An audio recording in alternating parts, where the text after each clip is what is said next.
In late June of 2016, a New York babysitter was arrested after she was found driving drunk with 4 underage boys in her car. Suffolk County Police were alerted to the incident by witnesses who'd seen 19-year-old Sabrina McCay in a Cedar Beach parking lot.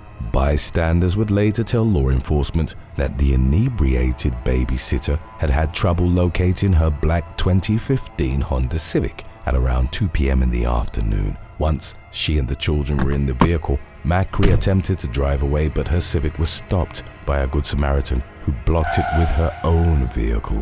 While the circumstances of McCay's inebriation remained unclear, a post to her Twitter from earlier in the day read, "Beach days are the happiest days." The young woman was taken into custody on several charges that included driving while intoxicated and 4 counts of endangering the welfare of a child. Number 8. Brenda McCay. World War II veteran Gerald Early employed carer Brenda McCay in May of 2019 to help him around his home in Corning, New York. Early served as a merchant marine from April of 1942 until the mid-1950s and fought alongside Allied forces during the Normandy landings in June of 1944. The veteran, who turned 100 in March of 2020, was a locally celebrated figure for nearly a year. McCay, a certified carer, helped him with various household chores, including cleaning and writing letters. As the man had poor eyesight, her job was separate from that of the caregiver, who helped Early with his medically related conditions. Around the time of the coronavirus pandemic, with the help of his 3 children and 6 grandchildren, Early made the decision to let McCay go. The family wanted to protect him from any risk of infection. In early June of 2020, the veteran was found unresponsive by his medical caregiver after he'd suffered devastating injuries to his head. Early was airlifted to Guthrie Robert Packer Hospital in Sayre, Pennsylvania, but he succumbed to his injuries with blunt force trauma confirmed as the cause of death. The authorities subsequently determined that the disgruntled McCay had brutally beaten Early with a hammer in retaliation to him firing her. The woman, who was at the time in her early 50s, was arrested on charges of second-degree murder. Number 7. Amber Chapman. On February the 1st of 2022, a boy was taken to UF Health Leesburg Hospital in Florida with bruises to his face, abdomen, back, and ears. During his subsequent interviews with investigators, the victim said that Miss Amber had put him in the dryer with the towels and that he went round and round at least 2 times. The person he'd named in his reports was his babysitter, 35-year-old Lake County woman Amber Chapman. The injuries he'd sustained were found to be consistent with his story of having been placed in the dryer. Roughly 2 months after the child had been taken to the ER, Chapman was arrested and charged with aggravated abuse. Number 6. David Hall. Leading up to the fall of 2014, Englishman David Hall, aged 48, had been employed as a gardener by 82-year-old widower Dennis Plater. Hall failed to turn up for work for 5 weeks, but Plater, in spite of being urged by his family to find a replacement, maintained that he wanted to give him a second chance. He did eventually hire someone else and sent an apologetic message to Hall informing him of the job loss. On November the 6th, Hall went to Plater's home, whereupon he was invited inside for a chat and a drink of water. While they were in the kitchen, Hall grabbed a knife and launched a savage attack on the pensioner. He killed Plater after delivering at least 40 knife strikes, then ransacked his home for cash before fleeing. The victim's body was discovered by his neighbor and new gardener, who'd used a spare key to enter the property. Hall was arrested in Southsea, Hampshire, 2 days later, and his backpack was found to contain a little over 100 pounds, which he'd pilfered from the victim's home. Hall admitted murder during a hearing at Bristol Crown Court, but argued that he hadn't been financially motivated, claiming that he'd become enraged by a particular moment during his interaction with his former employer. The latter had reportedly asked him to leave, refused to shake his hand, and turned his back on him. In 2016, the former gardener was imprisoned for a minimum of 18 years. Number 5. Lauren Galenus. a 911 call was placed in late October of 2018 to law enforcement in Bangor, Maine, regarding a disturbance on Ohio Street. Responding officers found 25-year-old Lauren Galenus wandering through the neighborhood while inebriated and completely naked from the waist down. The woman told them that she'd been taking care of 2 children at a nearby home. When officers entered the residence, they found them in conditions that were deemed safe and unsanitary. One of the children was crying while lying in a pool of vomit, and the other was found disheveled and asleep upstairs. Galenus admitted to an arresting officer that she'd drunk vodka. Before leaving the children, she'd been hired to watch alone at home. Additionally, one of the victims reported that they'd been kicked by the babysitter. The woman was charged with child endangerment, to which she pleaded guilty in the spring of 2019. She was consequently sentenced to 90 days in jail and also had to pay a $300 fine. Number 4. Terren Balan. On February the 17th of 2017, Australian man Terren Balan was tending to Robert Duffy, a pensioner for whom he'd been hired to care, at the latter's home in Moorabool, Cairns. Balan helped 62-year-old Duffy to his bedroom, at which point the pensioner reportedly grabbed a handful of his backside. The carer would later tell a court that he thought Duffy was trying to abuse him. In the moments that followed, Balan relentlessly beat and stomped the man. He kept pummeling Duffy until he was dead, then tied a belt around the body which he carried to the ensuite. Balan subsequently tied the man's hands and legs in a praying position. He remained with the decomposing body for 3 days and at one point reportedly prayed next to it. During that time, he used the victim's car and withdrew $2,000 from his debit card. On February the 23rd, Balan was arrested in Port Douglas in far north Queensland. He pleaded guilty to manslaughter, claiming that the fatal beatdown had been provoked by Duffy harassing him. The plea was, however, rejected and the man was found guilty of murder, for which he was given a life sentence. Number 3. Nicole Lyn Walter.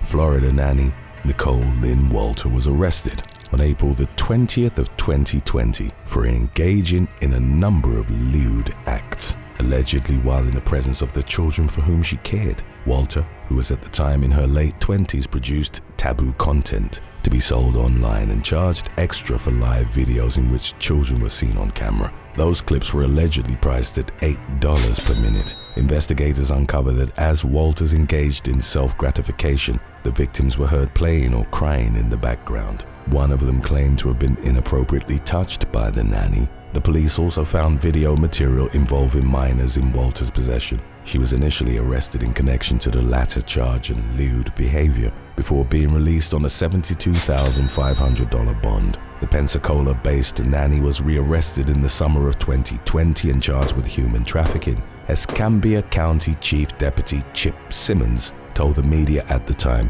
"To our knowledge, this is the first human trafficking charge that we have put on an individual." Walter would later state in court that the children weren't actually present while she was pleasuring herself and that she digitally added the sounds. The nanny-turned-adult actress had made other similar videos in public locations, including at a Pensacola pediatrician's office and at a car dealership. Updates from the late fall of 2021 indicated that Walter had accepted a plea deal in which she admitted to possessing the adult material and her other charges were dismissed. She was sentenced to 180 days in the county jail, ordered to register as an offender, and to undergo a mental health evaluation.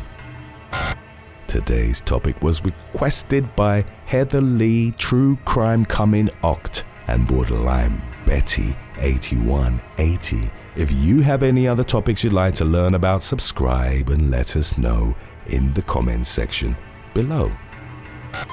Number 2. Sensia Renee Martin.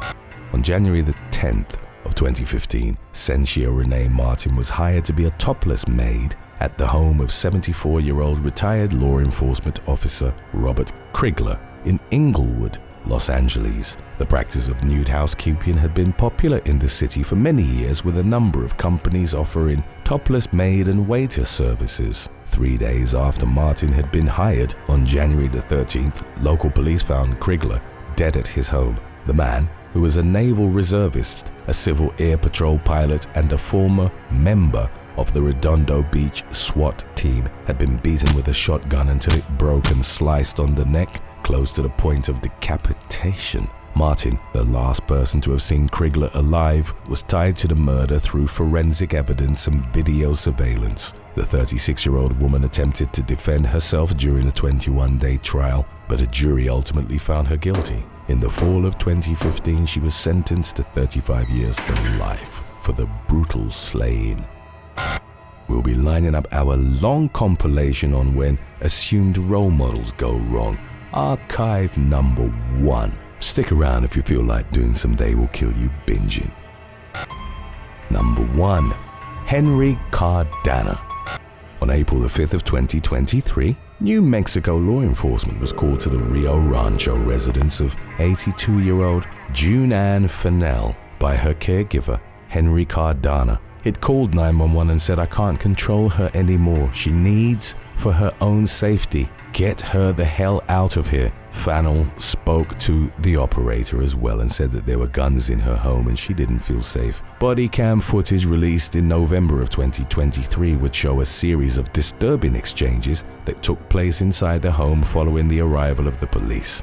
One of the officers complimented Cardana on his gun collection and for being a firearms guy, adding that he liked people who had guns because he had them as well. Cardana then said something to Fennell, and when asked to repeat it, the man was recorded on the body cam's audio exclaiming, "I said you're fine until I kill you." The woman would point to the remark as genuine, adding that her carer had threatened to harm her in the past. Fennell was then recorded nervously whimpering at the officers as they were preparing to make their way out of the home. Please don't leave me." Under the state's red flag gun law, Rio Rancho police would have had the power to temporarily seize Cardana's weapons if they suspected he would have used them to harm someone. However, the cops would later state that they had no just cause to believe Fennell feared for her safety and that the behavior of the individuals observed on scene indicated they cared for one another. Roughly 4 hours after the cops had left the residence, Cardana was heard screaming that he'd killed Fennell during a neighbor's 911 call. When the police returned to the scene, they found the man covered in blood and the senior citizen dead from gunshot wounds. Body cam footage would show Cardana directly blaming the police for what had happened, saying, "You're not listening. You didn't help me at all. It's all your fault. You guys caused this." He was arrested for murder and the case was ongoing as of the latest information available on the matter. Number 7. Felis dos Santos. In 2019, a former evangelical Christian singer and pastor named Felis dos Santos was elected to represent Rio de Janeiro in the Brazilian government's Chamber of Deputies. On June the 16th of that same year, dos Santos' husband, Anderson do Carmo, was fatally shot over 30 times outside their home in the city of Niterói. The 60-year-old politician, who was with her husband at the time of his murder, wasn't injured in the shooting. Investigators subsequently determined that do Carmo's killer was one of the couple's 4 biological children, Flavio dos Santos. The gun he'd used to execute his father had reportedly been purchased by Lucas dos Santos, one of the couple's 51 adopted children. They both ultimately pleaded guilty to murder charges. In August of 2020, however, more dramatic details were discovered regarding do Carmo's death. The authorities came to the conclusion that Felis had been involved in orchestrating the murder herself, and several more of her children were implicated in the plot as well. She was formally charged on August the 24th. The same day, law enforcement officials took 5 of her adopted children, 2 of her biological children, and 1 of her grandchildren into custody in connection to the deadly incident. Police suggested that Felis had been motivated to kill her husband by a struggle for power and the prospect of her financial emancipation. According to Brazilian digital news outlet G1, the politician had attempted to fatally poison do Carmo on several occasions, starting in 2018, which had resulted in a number of hospital visits for him. In June of 2021, the Ethics Council of Brazil and the chamber floor voted to remove Felis from her political office, and she was thus stripped of her parliamentary immunity. Number 6. Gregory Scott Hopkins. On September the 1st of 1979, Catherine Janet Walsh was found dead inside her home in the western Pennsylvania town of Monaca. The 23-year-old's father had reportedly been unable to reach her over Labor Day weekend and consequently went to her apartment. It was there that he stumbled upon his daughter's body bound and strangled in her bed. Walsh, who was working for a refrigerator company at the time of her death, had no children and lived alone in an apartment owned by her parents. The murder case subsequently went cold for roughly 3 decades. In 2010, a state police serologist found new DNA evidence on Walsh's nightgown, the rope that had been used to bind her hands, and the bedsheet that had been placed over her body. Investigators were able to positively match the forensic evidence with the DNA of a Bridgewater Borough councillor named Gregory Scott Hopkins. It later emerged that Hopkins had been in a casual romantic relationship with Walsh at the time of her killing. He was ultimately convicted of third-degree murder in November of 2013 and consequently sentenced to serve 8 to 16 years in prison. In April of 2020, it was reported that Hopkins, who was by then in his mid-70s, had been granted a retrial by the Superior Court of Pennsylvania. As of the latest updates on the matter, it wasn't clear whether or not Hopkins' new trial was yet underway. Number 5. Allison E Freeman. On the morning of May the 22nd of 2020, Oklahoma State Senator Allison E Freeman was traveling down the Turner Turnpike as she headed towards the Capitol building. At the time of her commute, the 29-year-old was reportedly driving recklessly at speeds of up to 91 miles per hour. And in conditions of heavy rain, E Freeman ultimately lost control of her vehicle, which then skidded across the rain-slicked road and crashed directly into a Chevy Camaro. The second vehicle was at the time stuck in a ditch after having veered off the roadway as well. The driver of the Camaro, later identified as 44-year-old Enrique Lopez, was killed on impact, while E Freeman was left critically injured by the collision. Highway troopers later detailed how the state senator was trapped inside of her car for roughly 40 minutes before first responders extricated her from the wreckage and transported her to Oklahoma University Medical Center. Subsequent reports suggested that E Freeman had largely recovered from her injuries. In November of 2020, she lost her re-election bid, and less than a week later, she was charged with first-degree manslaughter in connection to the fatal car accident. Number 4. Efron Kio. In the early morning hours of July the 13th of 2013, a woman from Santa Rosa, California, called the police to report that someone was attempting to break into her house. When officers arrived at the scene, they came upon Sonoma County Supervisor Efron Kio, who was reportedly wearing only socks and underwear while carrying a cell phone. The local politician was taken into custody on charges of prowling and burglary, but was released that same day after posting his $40,000 bail. The homeowner would later tell Sonoma County detectives that on the night in question, she'd awoken to the sound of rustling on the blinds of her bedroom window and that she'd also heard a knock at her front door. Investigators found that the screen on the woman's bedroom window had been torn open by Kio as it attempted to gain access to the home. In the wake of what was widely considered to have been an embarrassing incident, Kio publicly expressed his remorse over his actions. The politician attributed his bizarre behavior to the fact that he'd been drinking heavily on the night prior to the attempted break-in. He immediately checked himself into an alcohol rehabilitation facility following his arrest, which had marked his second run-in with the law in the span of less than a year. In September of 2012, Kio was arrested for taking part in a brawl at a San Diego nightclub in which a man was seriously injured. He was charged with misdemeanor battery and disturbing the peace, but the case was later dropped. Number 3. Shaco Cattle.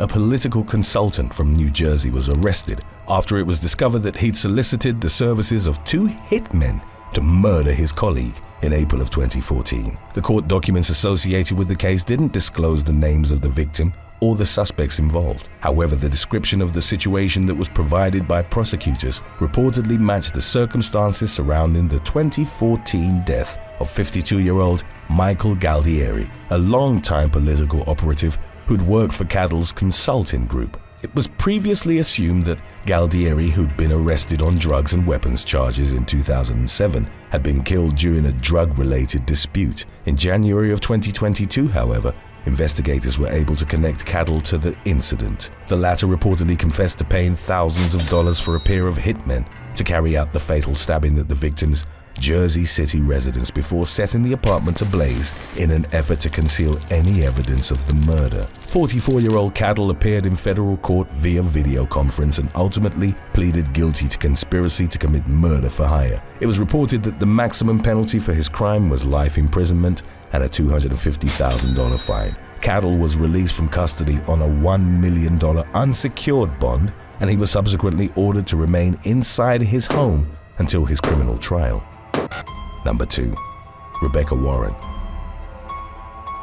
Michigan State Police received multiple reports of a car swerving perilously across the painted lines on Interstate 75 on the night of December the 26th of 2019. An officer patrolling the highway reportedly witnessed the vehicle in question veering onto the hard shoulder and making contact with a guardrail. The car was then pulled over and its driver, who identified herself as Rebecca Warren, a member of the Michigan House of Representatives, was given a field sobriety test. As was captured by the troopers' dash cam, Warren was unable to walk in a straight line and also unsuccessfully attempted to recite the alphabet. The politician reportedly told the officers that she was driving to her home in Ann Arbor after an event at the Renaissance Center in Detroit, at which she claimed to have consumed only 2 or 3 glasses of wine.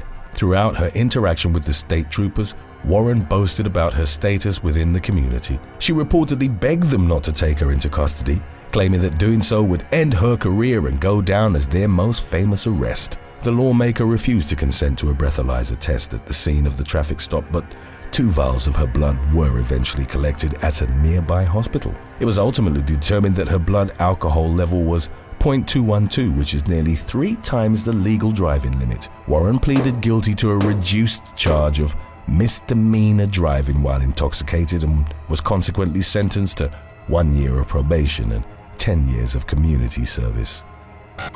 Number 1. Mario Zelaya. Mario Zelaya served as the director of the Honduran Institute for Social Security during the administration of President Porfirio Lobo from 2010 to 2014.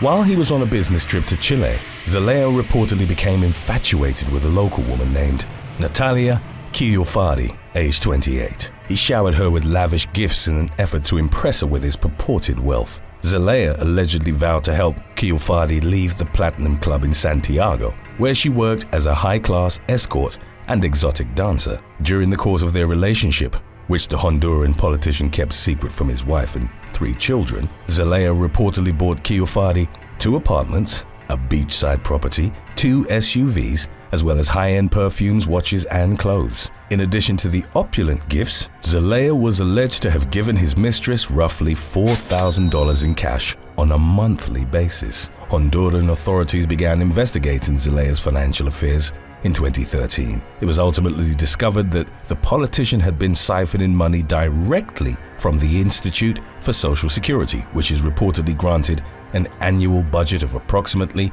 $165 million. In all, Zelaya had embezzled an estimated $300 million in federal funds, only a small portion of which ended up going to Kiofari. The latter, who'd become pregnant with Zelaya's child during their affair, was investigated as part of the corruption probe as well. She, however, maintained having had no knowledge of her lover's financial misdeeds. Zelaya went on the run in January of 2014, but following a 7-month-long manhunt, he was tracked down and taken into custody on charges of fraud, bribery, abuse of public funds, and money laundering. Number 7. Valerie Chinelli. In May of 2019, a New York police officer was arrested after it emerged that she'd attempted to orchestrate her estranged husband's murder. The FBI had reportedly been tipped off about 34-year-old Valerie Chinelli's sinister plot by the woman's boyfriend, John DeRuba. According to a federal criminal complaint, Chinelli, a 12-year veteran of the NYPD, had approached DeRuba in February. She'd expressed an intention of hiring a hitman to kill Isaiah Carvalho, with whom she'd been embroiled in a contentious divorce and custody battle. The officer also reportedly sought to eliminate her boyfriend's teenage daughter, who was only identified in court records as Jane Doe. Chinelli allegedly paid DeRuba $7,000 after he claimed to have found someone willing to carry out the murders for that amount. As part of a sting operation organized by federal investigators, the police were sent to Chinelli's home in Oceanside, Long Island, on the morning of May the 17th to notify her that her husband had been murdered. Shortly thereafter, Chinelli received a text message from an FBI agent posing as the hitman Deruba had supposedly hired. The agent instructed her to wire an additional $3,000 as payment for the hit on Deruba's daughter. Later that same day, law enforcement officials took Chinelli into custody and she was charged with conspiracy to commit murder. She was subsequently held without bail in Central Islip in October of 2021. It was reported that the former NYPD officer had been sentenced to 4 years in federal prison as part of a plea deal with prosecutors. Number 6. Newman Roger. In the early morning hours of October the 18th of 2015, Corey Jones's car broke down on a highway exit ramp in Palm Beach Gardens, Florida. The 31-year-old was heading home after, on the previous night, his band had performed at Johnny Mango's Tiki Bar and Grill in the town of Jupiter. Jones was awaiting the arrival of a tow truck off Interstate 99 when a plainclothes police officer named Newman Roger noticed his disabled vehicle and approached it in an unmarked white van. Jones, who was armed with a firearm for which he had a concealed carry license, reportedly confronted Roger, whom he believed to be a burglar. The officer then discharged a total of 6 shots in the motorist's direction. Jones was hit with 3 bullets, one of which fatally pierced his aorta. Roger, who'd been doing burglary surveillance on the night, later claimed to have been under the impression that Jones was a carjacker. In court, Roger maintained that he'd identified himself as a police officer before firing his gun. His claims were refuted after investigators reviewed a recording of the officer's conversation with Jones, which had been extracted from the victim's cell phone. Not only had Roger neglected to identify himself as a member of law enforcement, he also reportedly hadn't been wearing the designated police vest that his supervisor had instructed him to put on while performing burglary surveillance. Following his criminal trial, Roger was convicted of manslaughter by culpable negligence and attempted first-degree murder with a firearm. He was ultimately sentenced to 25 years in prison. Number 5. Matthew Kinney. At about 2 p.m. on May the 19th of 2019, a boy from Lafayette County, Mississippi, made the horrific discovery that his mother, 32-year-old Dominique Clayton, had been fatally shot in her sleep. It was quickly determined that the mother of 4 had been murdered by an Oxford police officer named Matthew Kinney, who was arrested the following day. During the investigation that followed the shooting, a connection was found between the victim and her killer. It emerged that Kinney, who was married with children at the time, had been having an affair with Clayton. As his shift was nearing its end on May the 19th, the officer reportedly drove his marked police cruiser to Clayton's house and broke in to find that the woman was asleep. He went back to his car and retrieved his Glock 9mm handgun, which he then used to shoot her in the back of the head. Clayton's family later revealed to investigators that she'd become afraid of Kinney and worried he might harm her after she'd told him she might be pregnant. Another version of the underlying motive suggested that Clayton had threatened to divulge the details of their relationship to Kinney's wife after he'd attempted to break up with her. Although prosecutors had initially pursued the death penalty, Kinney was ultimately sentenced to life in prison after reaching a plea deal. Number 4. Henry Solace. Henry Solace, a probationary officer for the Los Angeles Police Department, got into a heated argument with a man at a bar in downtown Pomona, California, on March the 13th of 2015. After the man, later identified as 23-year-old Salome Rodriguez, had left the establishment, Solace reportedly followed him on foot. The officer, who was off duty at the time, then fatally shot him multiple times. Solace subsequently fled to the Paso del Norte border crossing in Texas, from where he was escorted into Mexico by his father via a pedestrian bridge. Solace remained in hiding for roughly 2 months until he was eventually tracked down by the authorities. He was arrested and charged with second-degree murder. During his consequent trial, Solace claimed to have been acting in self-defense when he'd shot Rodriguez, a contention that the jury assigned to his case ultimately rejected. In February of 2020, Solace was convicted of murder and later sentenced to 40 years to life in prison. His father was charged with making a false statement to law enforcement after it was discovered that he'd lied about helping his son flee the country. He was sentenced to 3 years of probation and ordered to pay a $1,000 fine. Number 3. Rosemary Ndlovu. South African Police Constable Rosemary Ndlovu was taken into custody in 2018 following the revelation that she had attempted to orchestrate the murder of her sister. Prior to her arrest, Ndlovu had reportedly been a well-respected member of the South African Police Service, having risen to the rank of sergeant. While posted at the Tembisa precinct station, the officer's murderous scheme was exposed by an undercover officer whom Ndlovu had unwittingly hired as a hitman. She was caught on tape enlisting the latter and another man to burn her sister, Joyce, and her 5 children to death inside their house. Ndlovu had allegedly hoped the fire would be viewed as an accident, allowing her to collect the large amount of insurance money that would subsequently be paid out. It soon emerged that the sergeant had previously hired hitmen to carry out the killings of her live-in partner and 5 of her own relatives, all of whom had been murdered at various points between 2012 and 2018. Ndlovu was reportedly living lavishly off the insurance payouts from policies she'd taken out on the victims. According to the South African media outlet News 24, the officer had pocketed nearly $1 million after cashing in on her family's life and funeral insurance. In November of 2021, Ndlovu was sentenced to 6 concurrent life sentences by the South Gauteng High Court in Johannesburg. Number 2. Wayne Couzens.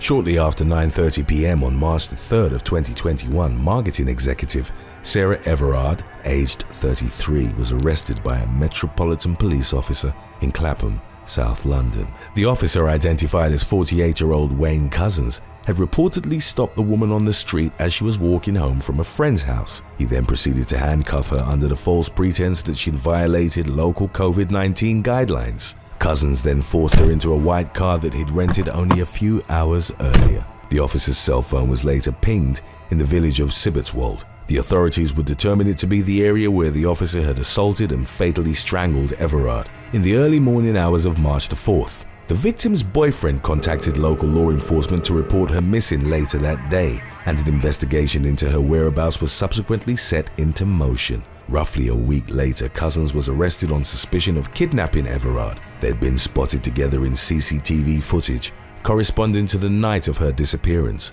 The following day, the police found human remains in Hodes Wood, near Ashford, and a medical examiner was subsequently able to identify the body as Everard by her dental records. Couzens had allegedly burned the victim's body in a refrigerator before disposing of the remains in a pond near the woods where she was found. The officer pleaded guilty to Everard's murder, and on September the 29th, he was given a whole life sentence, which is the most severe punishment possible under British law. Number 1. Daniel Holtzclaw. After completing his shift, 27-year-old Daniel Holtzclaw, an officer for the Oklahoma City Police Department, drove his assigned police car back to his residence on the morning of June the 18th of 2014. Even though the officer was off duty at the time, he reportedly initiated a traffic stop while on his way home. The driver he'd pulled over was later named as Janine Lygons, aged 57. Holtzclaw chose not to report the traffic stop to police dispatch and didn't run a background check on the driver, as standard procedure dictated. Instead, the officer reportedly forced Lygons to engage in intimate relations with him. The woman would later tell investigators that she'd feared for her life and had desperately pleaded with Holtzclaw to stop the assault. The officer eventually left the scene without causing any further harm to Lygons, who promptly filed an incident report with the OKCPD. The following day, Holtzclaw was pulled aside during his afternoon shift at the Spring Lake Division Police Station. He was subsequently interrogated for 2 hours by detectives Kim Davis and Rocky Gregory. Holtzclaw vehemently denied the accusations levied against him by Lygons, but he was placed on paid administrative leave, pending a more thorough investigation. Eventually, the detectives learned that Lygons had not been Holtzclaw's first assault victim. In all, investigators brought together 13 women who were willing to testify that the officer had abused them in a manner similar to the way he'd preyed on Lygons. Holtzclaw had reportedly targeted an impoverished area of Oklahoma City, where he would initiate unreported traffic stops. He then allegedly ran record checks to find information that could be used to coerce prospective victims into having non-consensual relations with him. Following his criminal trial, Holtzclaw pleaded guilty to 18 of his 36 charges and was ultimately sentenced to 263 years in federal prison. Number 7. Joe Brown.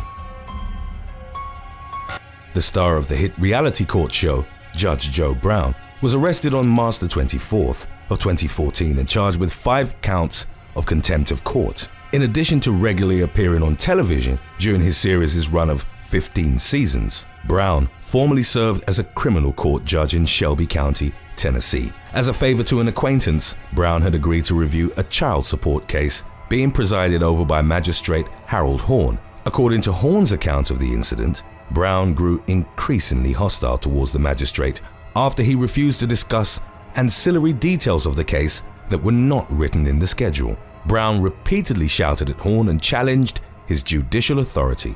The outburst resulted in the former TV judge being sentenced to 5 days in jail at the Shelby County Corrections Facility in Memphis. Brown's behavior proved detrimental on a grander scale, as his arrest occurred during his campaign for the county's district attorney position. He went on to lose the general election to the Republican incumbent, earning just 35% of the vote.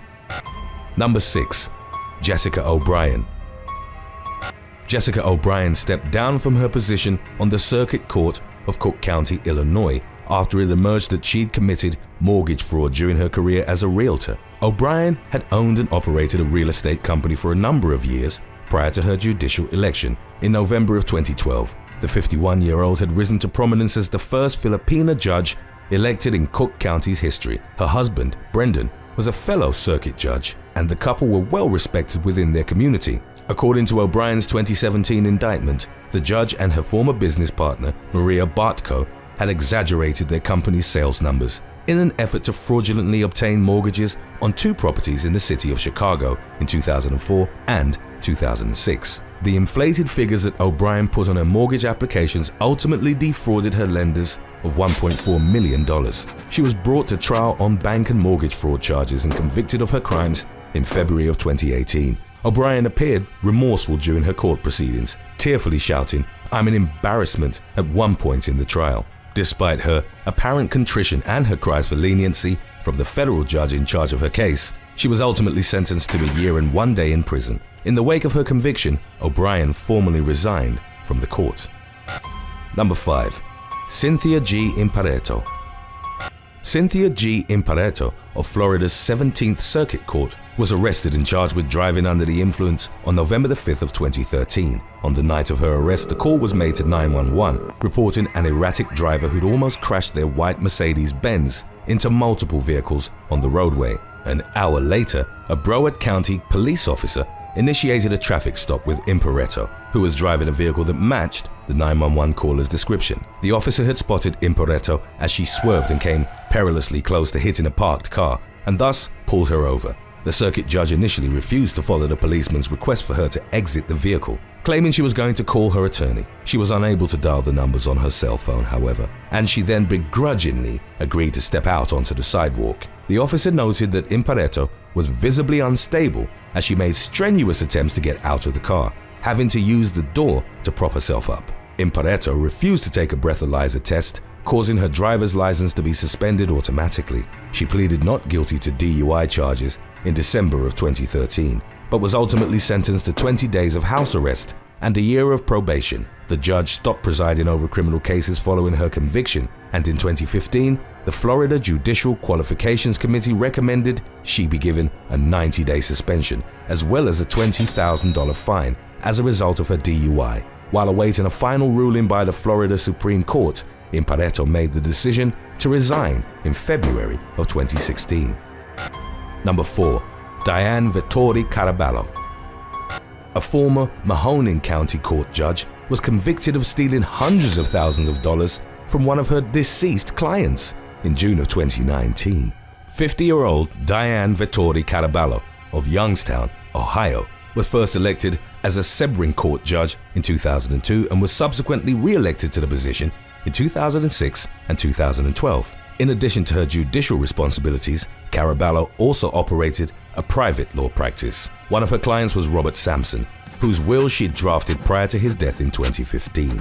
She then submitted an application to administer Sampson's estate, falsely claiming that he'd passed away without leaving a will. The court instead handed administrative duties over to Sampson's sister, Dolores Falgiani. Caraballo prepared Falgiani's will on November 3rd of 2015. Most of her estate was left to various friends and family members, while the rest of it was given to 2 animal charity organizations in the area. Falgiani ultimately passed away in March of 2016, at which point Caraballo filed an application to probate her deceased client's will. While reviewing Falgiani's estate, the judge reported the discovery of $20,000 in cash in the woman's home, which was then purportedly deposited into her estate. During the next 2 years, Caraballo filed reports of newly discovered assets on a number of occasions.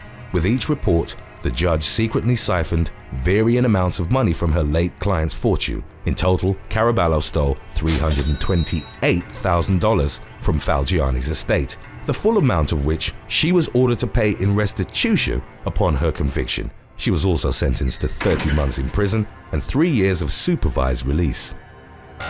Number 3. Timothy Nolan.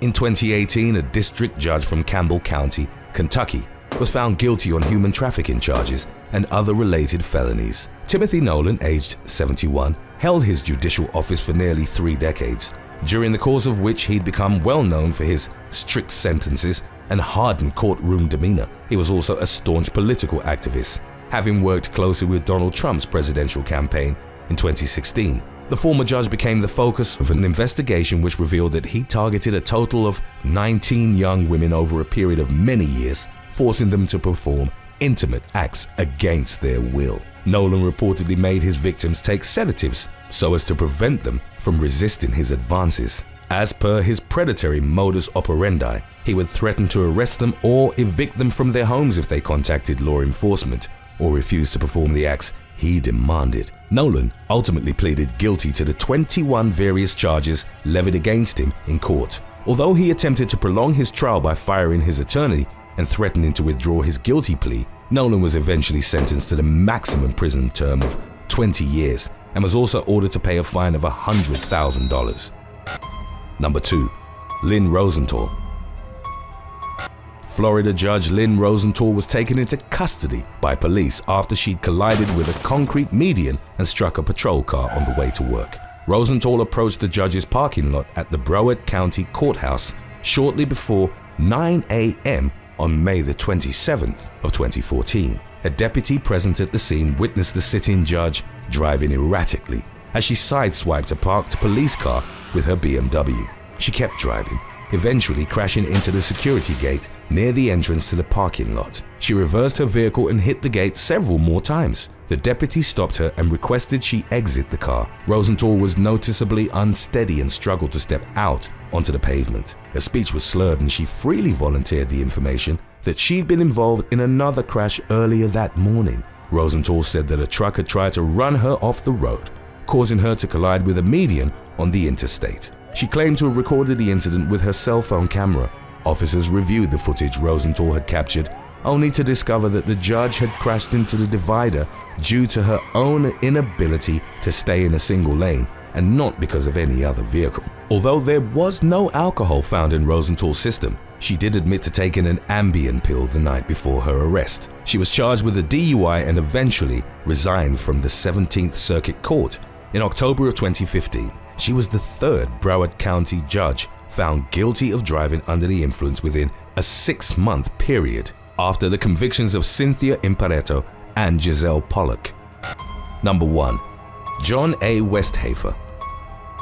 On March the 4th of 1996, an innocent woman was wrongly convicted of murder and arson. She was sentenced to 60 years in prison by Circuit Judge John A. Westheimer of Decatur County, Indiana. Christine Bunch, who was 22 years old and pregnant at the time of her conviction, had survived a house fire which had engulfed her live-in trailer and taken the life of her son Anthony. An investigation into the origins of the blaze was subsequently conducted by a state arson analyst named Brian Frank. He determined that the fire had been started at 2 separate locations within the mobile home, and that a liquid accelerant such as kerosene or lighter fluid had helped spread the flames throughout the rest of the residence. Based on Frank's findings, which were corroborated by a federal forensic investigator, Bunch was arrested for igniting the deadly fire. At Bunch's 1996 trial, Judge Westheimer baselessly accused the woman of getting herself impregnated in order to avoid serious punishment. He insisted that she would not be the one to raise the child she was carrying before handing down the maximum prison sentence of 60 years.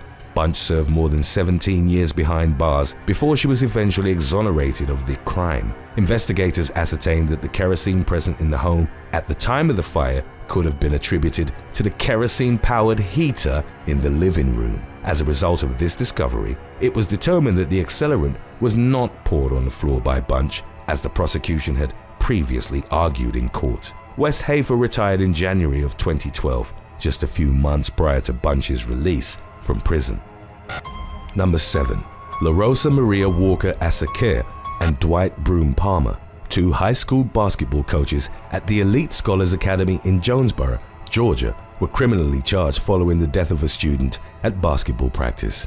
Before she succumbed to heat stroke, 16-year-old Imani Bell was participating in a mandatory conditioning activity for the girls' basketball team on August the 13th of 2019. Outdoor temperatures had reached the upper 90s that day, and the area in which the school was located had been put under a heat advisory. In spite of the dangerous heat level, head coach La Rosa Maria Walker Asaker and her assistant coach, Dwight Broom Palmer, forced the players to continue their conditioning training outside. Bell was running up the steps of the bleachers when she suddenly indicated that she was under some sort of distress. She required physical assistance to walk during the final lap of the exercise. Shortly thereafter, the student athlete collapsed at the top of the stairs. The adults at the scene attempted to cool her down by dousing her in ice water, but Bell remained unresponsive.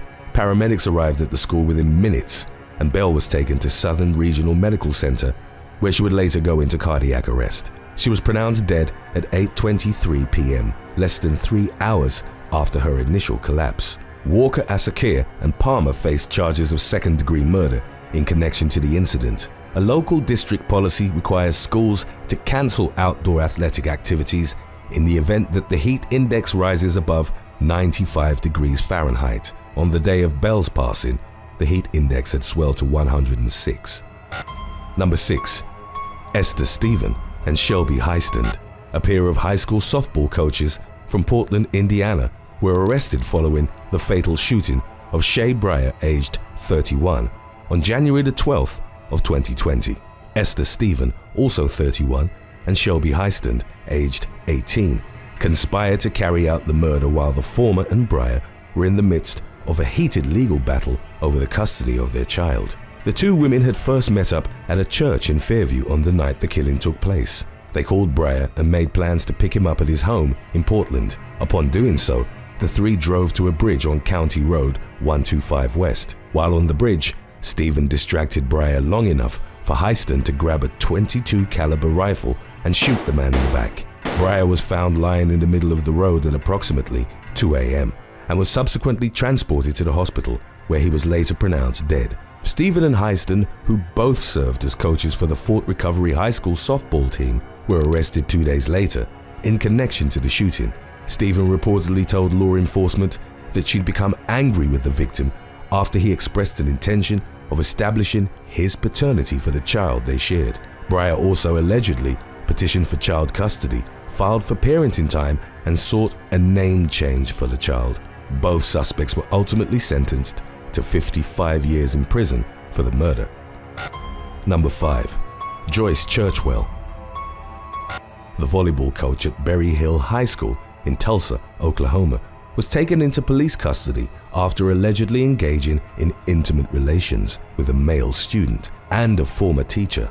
Joyce Churchwell, aged 40, first contacted the student via Snapchat in mid-2019, sending him explicit videos and photographs. The coach, along with the unidentified female teacher, then invited the student over to her house, claiming her husband was out of town at the time. The student would later admit to law enforcement that he subsequently went to Churchwell's residence and had intercourse with the two adult females. In January of 2020, a warrant for Churchwell's arrest was issued by Tulsa police. She turned herself in and was placed on a leave of absence by the Berry Hill School District. Investigators discovered that the coach had sent additional messages to another student who hadn't followed through in her offers to meet up. Churchwell faced criminal charges as a result of the incident, and her teaching certification was revoked by the Oklahoma State Board of Education. Number 4. Logologoa Tevasu. A member of the coaching staff for the Santa Rosa Junior College football team was sentenced to a lengthy prison term following a fatal DUI accident on a frequently circulated California roadway. On the evening of November the 5th of 2017, 35-year-old Logologoa Tevasu was driving southbound down Lakeville Highway while under the influence of alcohol. The assistant football coach was reportedly swerving in and out of the painted lines, recklessly passing other vehicles in his 2006 Dodge Ram pickup truck. Tevasu's hazardous driving turned deadly when he crossed all the way over to the other side of the double yellow lines, moving directly into the path of oncoming northbound traffic. The drunk driver collided head-on with a 2015 Toyota Corolla being driven by Paulette Quiba, aged 21, a business student at Sonoma State University.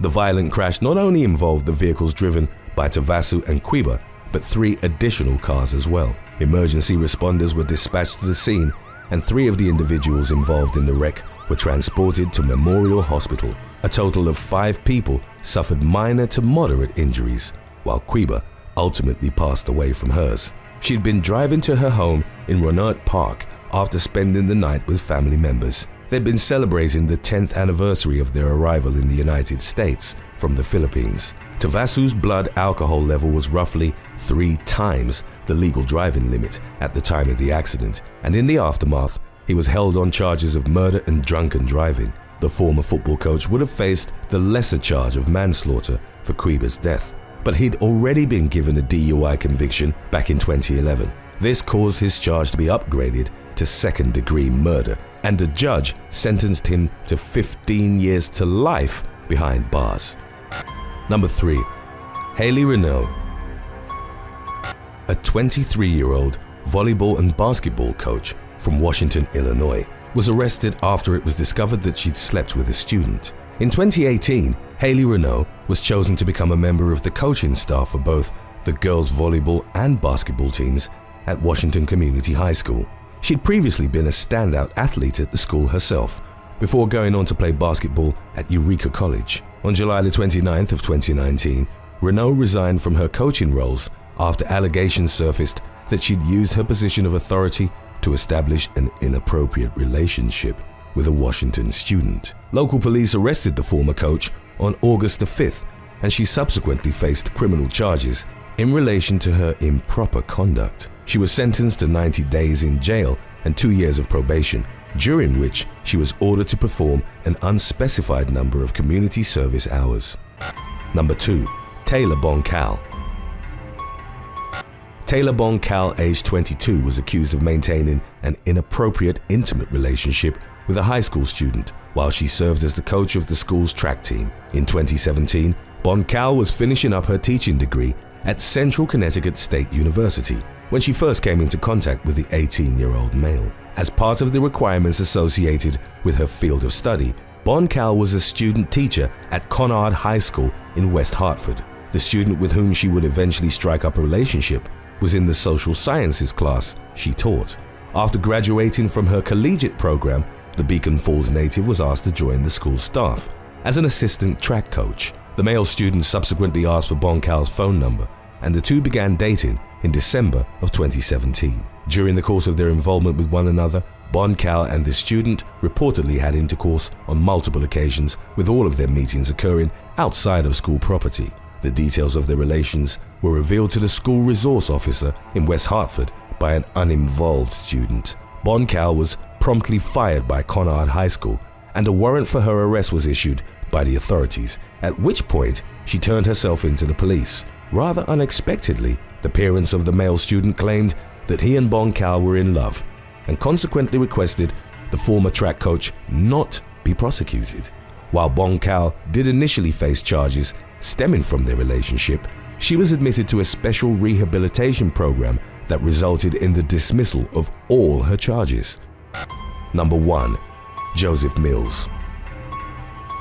On September the 4th of 1981, 31-year-old Linda Patterson Slayton of Lakeland, Florida, was found dead in her apartment, with evidence indicating that she'd been fatally strangled. Nearly 4 decades later, investigators were able to use DNA analysis to identify Slayton's killer as her son's former football coach, Joseph Mills, who hadn't been on the initial list of suspects. According to documents from the original court proceedings, Slayton's son Tim, who was 12 at the time of the incident, had told police that Mills had driven him home from practice on September the 3rd, the day before his mother's murder. In an interview with law enforcement, Mills claimed to have had a brief conversation with Slayton after she came outside to thank him for giving Tim a ride. According to Mills, he then left the residence and never returned.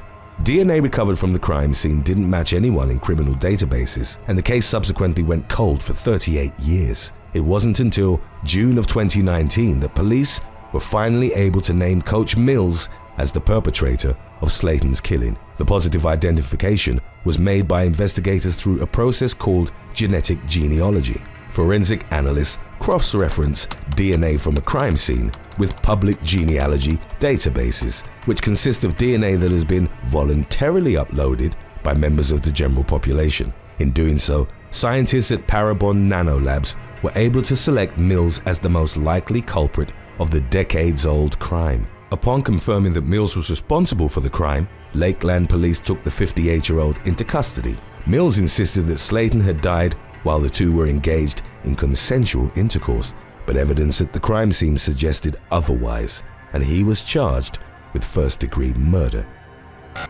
Number 11. Caroline Jury. On April the 4th of 2021, 28-year-old Caroline Jury was arrested for snatching the crown from the new Miss Sri Lanka's head. Jury, who'd won the title in 2019 and was also the reigning Miss World at the time, claimed that 31-year-old Pushpika De Silva didn't deserve the title because she was divorced. During the ceremony, which took place at Nelampakunam Mahinda Rajapaksa Theatre in Colombo, Jury yanked the crown from De Silva's head, leaving her with head injuries. She was charged with assault and arrested, but was seen leaving a police station on April the 8th after being released on bail. De Silva needed hospital treatment after the incident and was given back the prize as the event organizers announced that she wasn't a divorcee. Because Jury refused to make a public apology, Miss Sri Lanka was determined to take things to court. Following the incident, the woman resigned from her title of Miss World. Number 10. Madison Cox.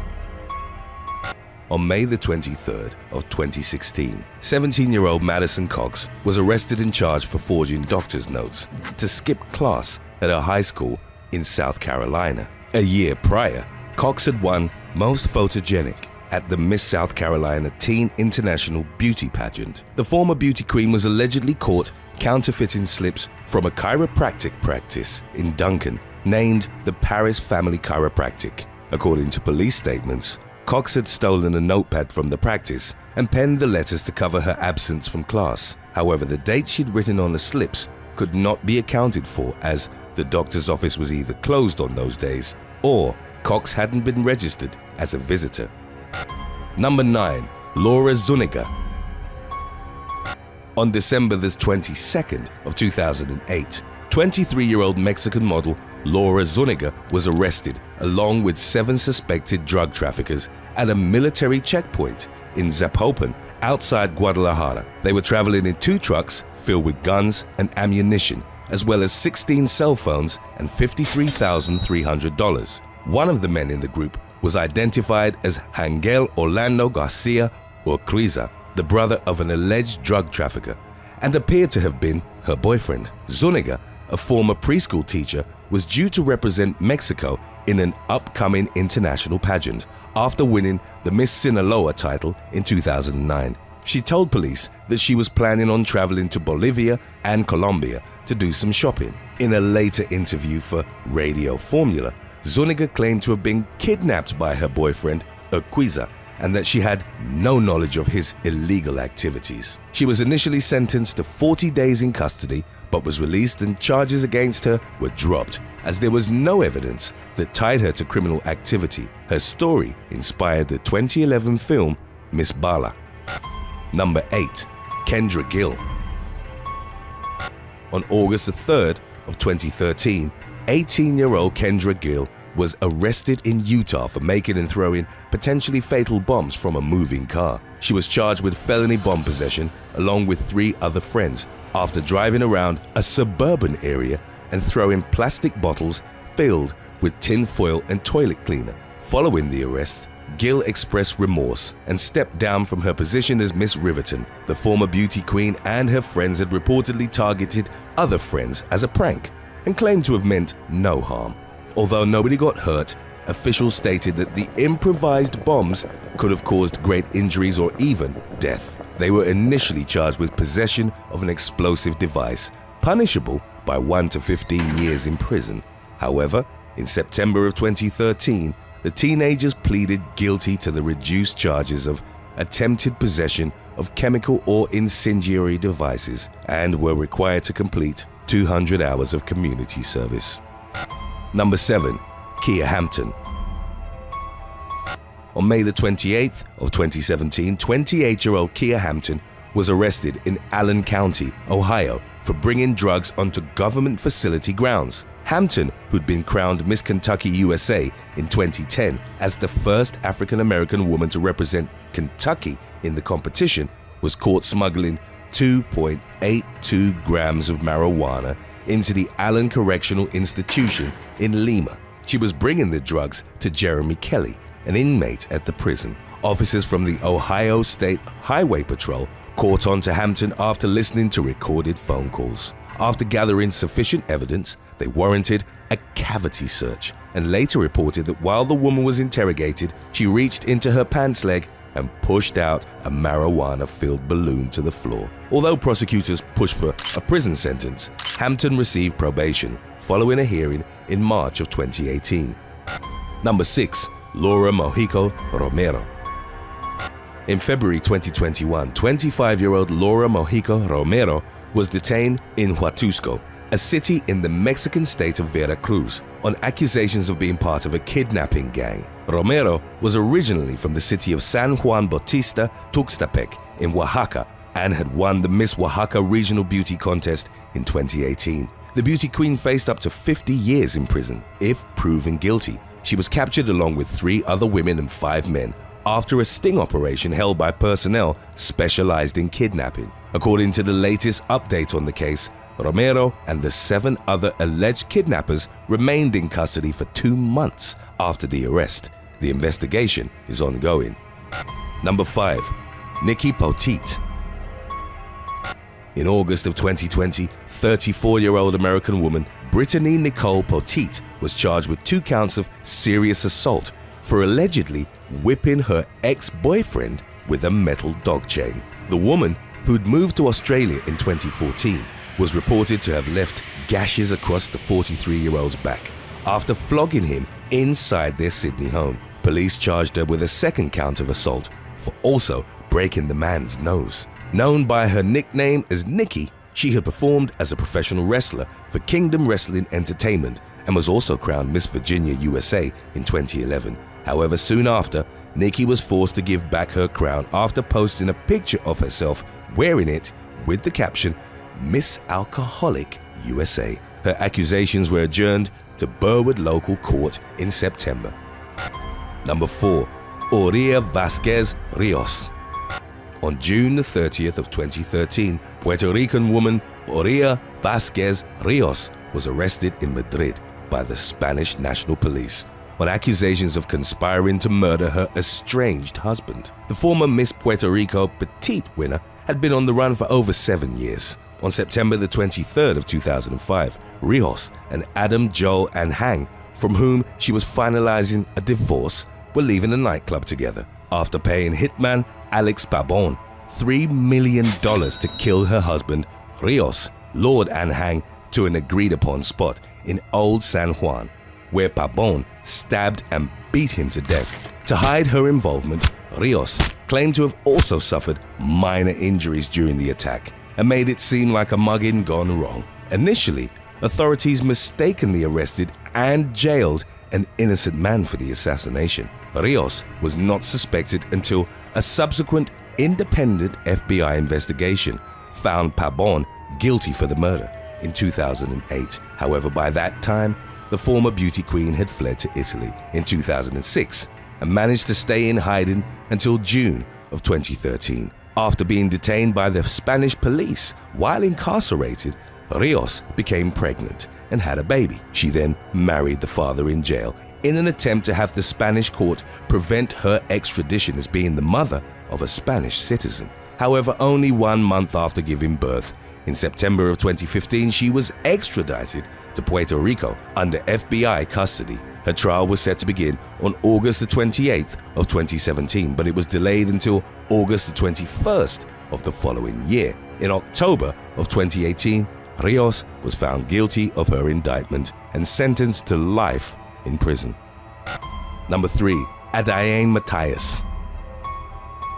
In September of 2012, 20-year-old beauty pageant contestant Adaine Matthias confessed about conspiring to murder Oliveira, aged 21, after losing to her during a Brazilian competition. Oliveira beat Matthias in the final round of the contest, which took place in Cariacica, southeast Brazil, winning the chance to play a starring role in the music video of a popular local band. Craving recognition as a dancing duo, Matthias and her partner, Julia Mason Baston, plotted to kill Oliveira, hoping that eliminating her rival would gain Matthias the pageant prize. The 20-year-old also involved David Correa in the plot, her boyfriend at the time, convincing him to be the one to kill Oliveira as a proof of love. On September the 21st of 2012, just hours before the filming of the music video was due to take place, Oliveira was shot dead in a hotel garden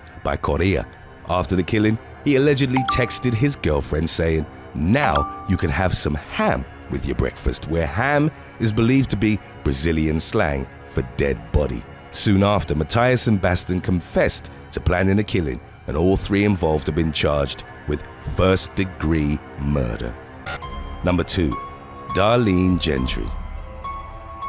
In February of 2007, Darlene Gentry was found guilty of murdering her husband and sentenced to 60 years in prison. Born in Cameron, Texas, she was married to Keith Gentry, whom she'd met at Texas State Technical College. The former homecoming queen and Keith had been married for 6 years when on the morning of November the 9th of 2005, Darlene called 911 for her husband. She told the operator that they hadn't slept together the night before and that when she'd gone into his room in the morning, she found him gurgling with pink foam around the mouth.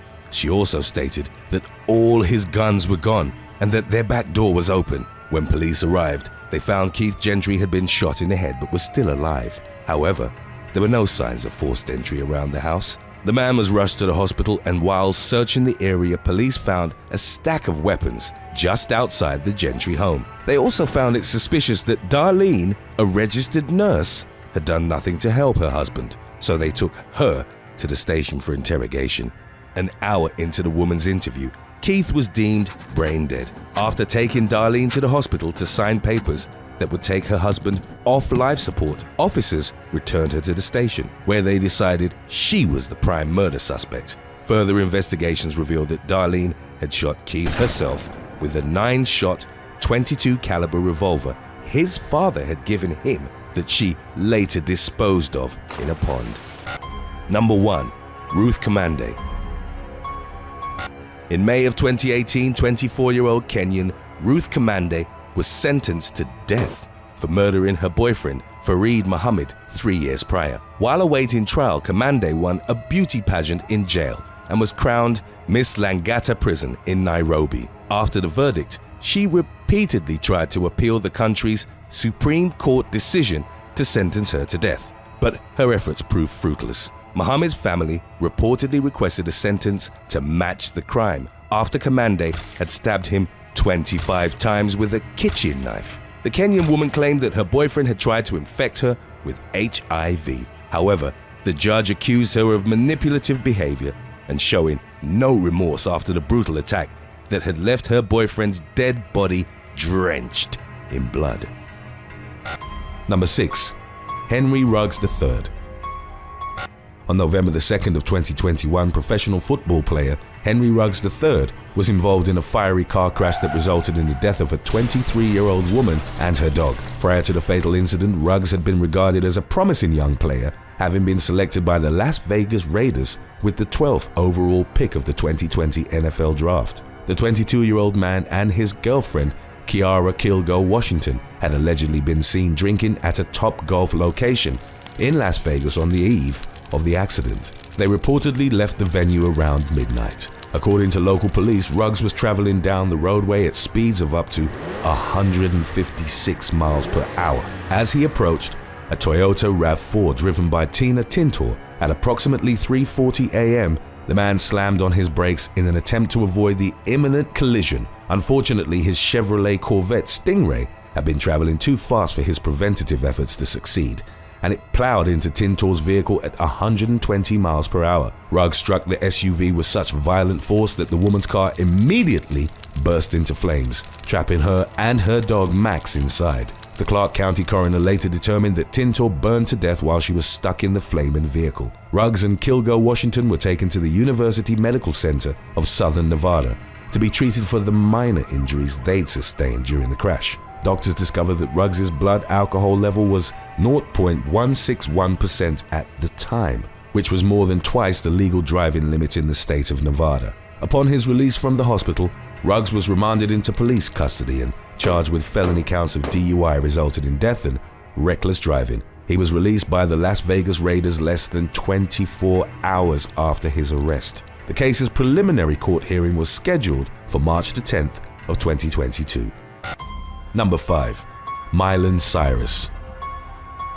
An Instagram influencer known to her followers as Miley Cyrus was jailed in the aftermath of a drug raid at an Indonesian hotel in November of 2020. At the time of her arrest, Cyrus had amassed more than 1 million social media followers and was regarded as a role model by many within the transgender community. She and a male friend had been suspected of partaking in the use of illegal drugs, which prompted officers to raid the Piers hotel room in North Jakarta. Cyrus and her companion were reported as having crystallized methamphetamine in their possession, and they were consequently taken into custody. Indonesian law enforcement's perceived mistreatment of Cyrus was met with outrage by her fans. They were particularly up in arms about the fact that she'd been placed in a men's detention facility at Tanjung Priok Port Police Station, rather than in a women's cell. The local police chief defended the decision by claiming that she'd been placed in the detention area that corresponded with the sex written on her citizen's identity card, which identified her as male.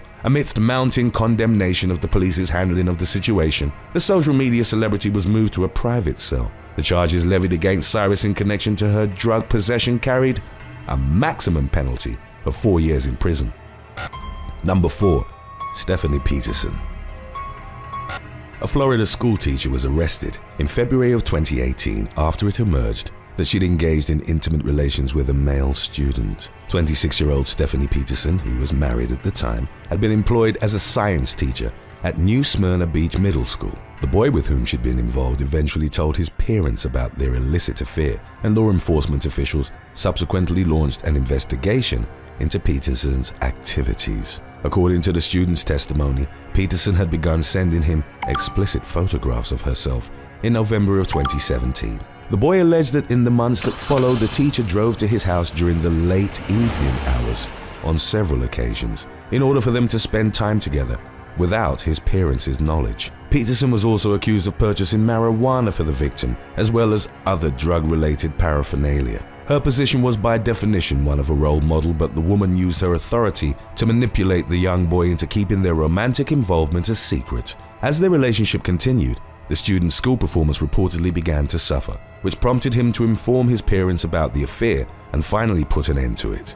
Following her arrest, Peterson was charged with 2 counts of lewd battery and 1 count of transmission of harmful materials to a minor, to which she pleaded guilty in October of 2018. She was sentenced to serve 3 years in prison and an additional 2 years under house arrest. Number 3. Lisa Nowak. One of the astronauts that was on board the Discovery during its mission to space in 2006 was later dismissed from both NASA and the United States Navy for assaulting a love rival. Lisa Nowak had cultivated a successful career as an aerospace engineer and a naval flight officer in the years preceding her dismissal. During her time in the Navy, Nowak had been awarded the Defense Meritorious Service Medal, the Navy Commendation Medal, and the Navy Achievement Medal. In 1996, she was selected to be part of NASA Astronaut Group 16, qualifying as a robotics specialist. Nowak was thus responsible for operating the robotic arms of the Discovery during the STS-121 mission to the International Space Station in July of 2006. The following February, Nowak was involved in a violent altercation at Orlando International Airport. The conflict had allegedly been triggered by Nowak's jealousy towards a U.S. Air Force captain named Colleen Shipman. The latter had recently started a romantic relationship with astronaut William Oefelein, with whom Nowak herself had previously been involved. Nowak drove her husband's car a total of 900 miles from Houston to Orlando, where she confronted Shipman at the airport. The former astronaut pounded on Shipman's car window and pleaded with her to open the door. The Air Force captain eventually rolled the window down a couple of inches, at which point Nowak sprayed mace into the vehicle. Shipman then fled the scene and contacted the police. When officers arrived, they reportedly watched Nowak dispose of a trash bag at a parking shuttle bus stop. It was later discovered that she'd brought latex gloves, a black wig, a BB gun and ammunition, pepper spray, a hooded trench coat, a power drill, and an 8-inch folding knife with her to Orlando. She was thereupon charged with attempted kidnapping, battery, attempted vehicle burglary with battery, and destruction of evidence. After agreeing to a plea deal, Nowak was sentenced to 1 year of probation. She was terminated from NASA and discharged from the Navy under other than honorable conditions as a consequence of the incident. Number 2. Oscar Pistorius. In February of 2013, a South African sprinter who'd previously competed at both the Paralympic and Olympic Games was accused of murdering his girlfriend. Before his criminal charges put an end to his professional athletic career, Oscar Pistorius had become world famous for participating in and winning several international sprinting competitions. Having had both of his feet amputated as an infant due to a congenital defect, Pistorius eventually became a Paralympic champion in the summer of 2008. He was also the first amputee to earn a non-disabled world track medal at the 2011 World Championships in athletics. His role model status was further elevated the following year when he competed at the Summer Olympics, becoming the first double-leg amputee to do so. According to court records, Pistorius had been romantically involved with 29-year-old Reeva Steenkamp for a period of 3 months before her death. In the early morning of February the 14th of 2013, Pistorius reached for his gun and fired 4 rounds through a locked bathroom door at his Pretoria home. In his defense, he claimed to have acted under the belief that an intruder had barricaded themselves inside. The bullets ended up hitting Steenkamp, who'd gotten up during the night to use the restroom, and the injury she sustained ultimately proved fatal. Pistorius's ensuing murder trial was held at Pretoria High Court, where it was established that the former sprinter was, in fact, mentally stable at the time of the shooting and could therefore be held criminally responsible for his actions. On September the 12th of 2014, Pistorius was formally convicted of culpable homicide. He was initially sentenced to only 5 years in prison, but following a motion for a longer term by state prosecutors, the Supreme Court of Appeals increased the sentence to 15 years. Number 1. Aaron Hernandez. Aaron Hernandez's burgeoning career in the NFL came to an abrupt end in 2013 when he was arrested and charged with the murder of his friend. Prior to his incarceration, Hernandez had come to be regarded as one of the premier tight ends in professional football, while playing alongside quarterback Tom Brady for the New England Patriots. His prodigious athletic talent had been evident since his collegiate career, but many NFL teams were wary of selecting him in the draft due to off-the-field concerns regarding his personality and temperament. On June the 18th of 2013, police officers arrived at Hernandez's North Attleboro home. The police spent several hours searching the residence as part of their investigation into the fatal shooting of semi-professional football player Odin Lloyd, which had occurred the day before. Massachusetts State Police had obtained a search warrant for Hernandez's house after it emerged that he destroyed his home security system and hired a team of house cleaners on the same day authorities had located Lloyd's body at an industrial park, roughly 1 mile away. On June the 26th, Hernandez was taken into custody and officially charged with first-degree murder and other weapons-related offenses. He was released by the Patriots 90 minutes after his arrest had become public. It was subsequently reported that Hernandez's DNA had been found at the murder scene. Following his criminal trial, the former professional athlete was convicted of all charges and sentenced to life in prison without the possibility of parole. During the case's court proceedings, Hernandez was also indicted for an unrelated double homicide, which had taken place in 2012, but the additional charges were dismissed in 2017. Days after his acquittal, Hernandez was found dead in his prison cell. He was posthumously diagnosed with chronic traumatic encephalopathy, or CTE, in connection to the routine head trauma he'd sustained while playing football. News of the diagnosis led to speculation that his medical condition might have been a factor in his erratic and violent behavior. Number 7. Kenneth Glasgow. Reverend Kenneth Glasgow was charged with capital murder for his involvement in the fatal shooting of a 23-year-old woman. The half-brother of the famous Reverend Al Sharpton, Glasgow was a well-known human rights activist, credited with founding a non-profit organization called the Ordinary People's Society. On the night of March the 25th of 2018, Glasgow had reportedly driven an acquaintance of his named Jamie Towns around the city of Dothan, Alabama, as he searched for his stolen car. The two men ultimately tracked the car down and discovered that it had been taken by Brenda Jennings. Towns fired multiple gunshots at Jennings, who was sitting in the driver's seat of the stolen vehicle. She suffered fatal injuries while Towns and Glasgow subsequently fled the scene. Even though it was Towns who'd pulled the trigger, Glasgow was also hit with capital murder charges. Alabama law imputes charges to individuals found to have aided or abetted in the execution of a crime. While Glasgow awaited his murder case's final determination in court, he was arrested again following a traffic stop in which he was found to be in possession of cocaine. The pastor allegedly tried to swallow a packet of illegal substances in order to conceal them from the policeman who'd pulled him over. As the officer attempted to remove the bag from the reverend's mouth, Glasgow bit down on his fingers. He was charged with possessing a controlled substance, assault, and tampering with evidence. In February of 2021, a grand jury ruled that there was insufficient evidence to convict Glasgow of capital murder, and those charges were dropped while his other offenses were still pending in court. Number 6. David Love. The pastor at New Hope Baptist Church in Independence, Missouri, murdered his best friend in cold blood in order to hide his decade-long love affair with the victim's wife. Pastor David Love and his mistress, Teresa Stone, came up with a plot to kill each other's spouses and run away together with the life insurance money they'd subsequently collect. On March the 31st of 2010, they set their plan in motion. Love fatally shot Stone's husband, Randy, in the insurance office where the man worked. The victim had been the pastor's best friend and a longtime member of his church's congregation.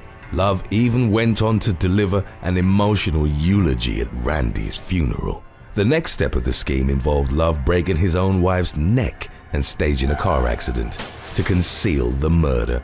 Before he had the chance to commit a second murder, however, investigators began piecing together the details behind Randy's death. They ultimately landed on Love and Stone as the likely culprits. Police uncovered the fact that Stone had recently suffered a miscarriage, despite her husband having undergone a vasectomy many years prior. They deduced that Stone was having an affair and that she'd called on her lover to help to eliminate her husband. Stone eventually confessed to her extramarital activities and revealed that it had been Love who'd killed her husband of 19 years.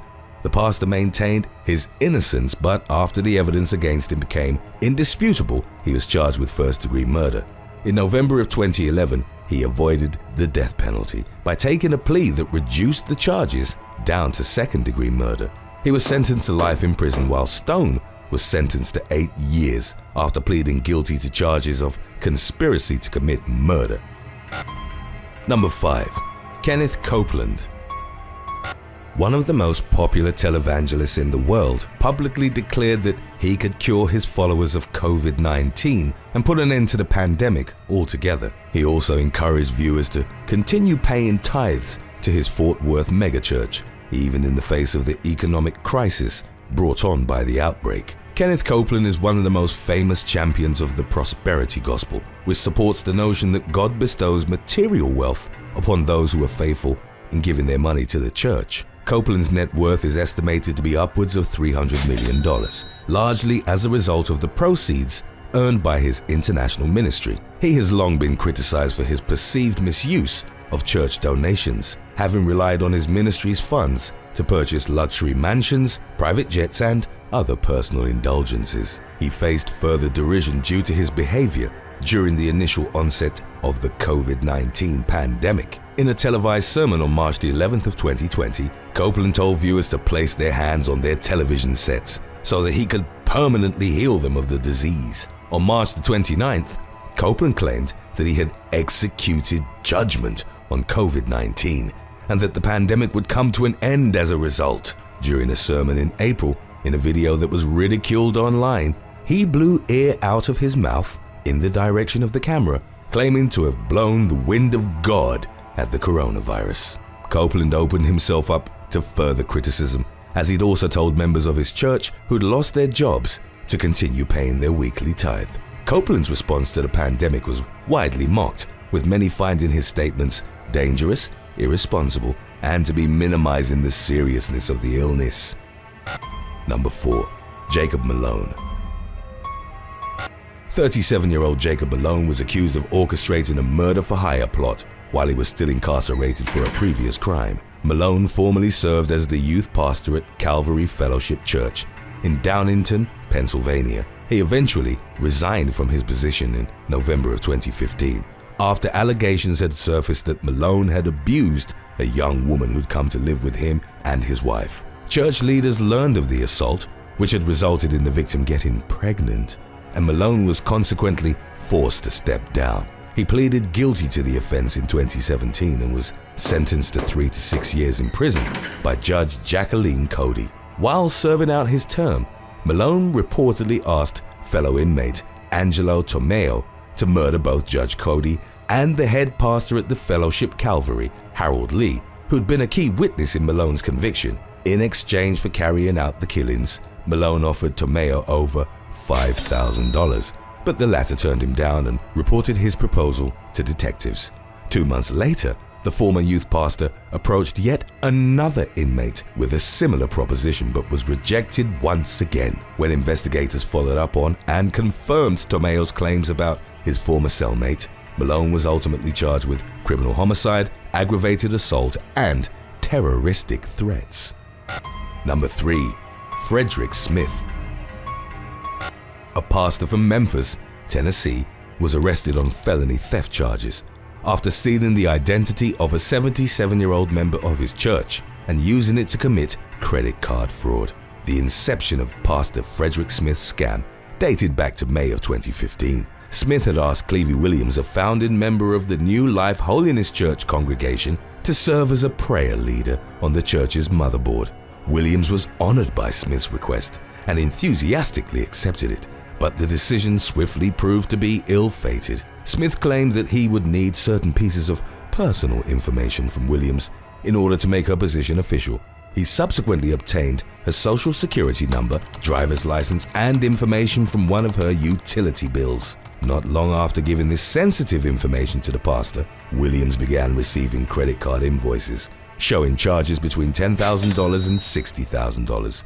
She hadn't any knowledge of the purchases detailed on the statements, nor had she applied for the credit cards being used in the first place. Williams confronted Smith over the fraudulent charges, and her pastor admitted to signing up for the credit cards by using the personal information he'd collected from the elderly woman. He was taken into custody by Memphis police but later released. Smith failed to show up to his scheduled court appearance the day following his release and instead took to Facebook to declare his innocence. It was reported that Smith also committed a traffic infraction while awaiting his day in court. The vehicle he was driving at the time had been registered under Clevie Williams's address, Smith was ultimately indicted on charges of felony theft and identity theft. Number 2. Barry Minkow. After masterminding one of the largest Ponzi schemes in history, Barry Minkow became a born-again Christian while serving out his 25-year prison sentence. As a result of his good behavior and apparent rehabilitation, he was granted an early release after just 7 years served. During his incarceration, Minkow had become heavily involved in the prison's Christian ministry and had even taken biblical classes at Liberty University's School of Lifelong Learning. Upon his release in 1995, he became the pastor of evangelism at a church in Chatsworth, California, also serving as the director of the church's Bible Institute. 2 years later, Minkow was appointed as the head pastor at Community Bible Church in San Diego. In addition to his pastoral efforts, the infamous former convict also operated a for-profit investigative firm called the Fraud Discovery Institute, which worked to expose pyramid schemes and other forms of financial fraud. In an ironic twist, in March of 2011, Minkow pleaded guilty to insider trading in connection with his fraud discovery business and was sentenced to go back to prison for 5 years. Around the same time of his second conviction, rumors began circulating that Minkow had been defrauding members of his own church for some time. One elderly woman from the Community Bible Church claimed that the pastor had swindled her out of $300,000. A widower told investigators that Minkow had stolen $75,000 from him after claiming he would donate the money to a hospital in Sudan. Instead, Minkow directed much of the money given to the church towards helping to finance a movie about his life. He was sentenced to an additional 5 years as a result of his church-related scams. Minkow was ultimately released in June of 2019. Number 1. Matthew Phelps. Matthew Phelps of North Carolina was working towards becoming a full-time pastor, having studied missions and evangelism at Clear Creek Baptist Bible College in Kentucky. On September the 1st of 2017, however, his plans for the future came to an abrupt end as he was arrested for the brutal murder of his wife, 29-year-old Lauren. The aspiring pastor had placed a call to 911 in the middle of the night, claiming that he had awoken to find his wife dead on the bedroom floor. He told the operator that there was a bloody knife on the bed and that he believed it was he himself who had carried out the fatal stabbing. Phelps admitted to taking coricidin, cough and cold medicine to help him sleep, but had reportedly ingested far more than the recommended dosage that night. He later told police that it was his medicine-induced stupor that caused him to unknowingly kill his wife. After initially pleading not guilty, Phelps ultimately pleaded guilty to first-degree murder and was sentenced to spend the remainder of his life behind bars. Although Phelps blamed his wife's death on his own abuse of coricidin, it was discovered in the case's legal proceedings that the couple's marriage had been fraught with rising tensions leading up to the incident. Phelps was allegedly spending more money than they could afford to lose, and Lauren had consequently made plans to leave him. Additionally, it was revealed in court that Phelps had developed an obsession with the 2000 film American Psycho, which centers on a narcissistic man who is secretly a serial killer. Phelps had also expressed to a friend that he was curious what it would feel like to kill someone. The victim's autopsy indicated that she'd been stabbed a total of 123 times, including 44 cuts to her face and neck. Thanks for watching. Would you rather have a personal chef but they'd only make you vegan meals? Ugh. Or a butler but they'd only be available at night? Let us know in the comments section below.